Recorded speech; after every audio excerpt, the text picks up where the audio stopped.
সবাই জানি, সবাই বিশ্বাস করি, কথাটা সবাই মানি, অন্যায়কারীদের বিচার অনিবার্য, নিশ্চিত। মৃত্যুর আগেও তাকেই কষ্টদায়ক ফলাফল ভোগ করতে হবে এবং মৃত্যুর পরেও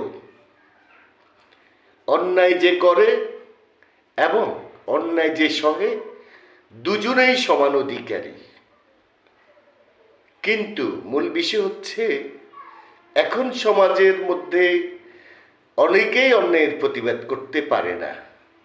রাষ্ট্রীয় জটিলতার কারণে হোক, মব ভায়োলেন্সের কারণে হোক, কিংবা দুর্বল প্রকৃতির মানুষ, সাধারণ মানুষ প্রতিবাদ করার মতো অবস্থান না থাকায় প্রতিবাদ করে না।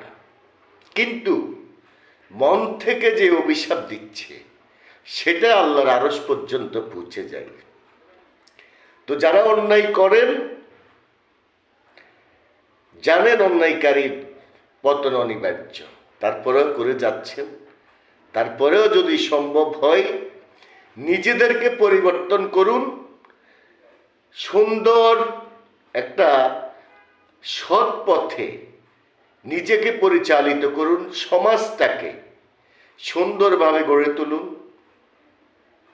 সবাই ভালো থাকবেন, ভালো রাখবেন, দোয়া করবেন,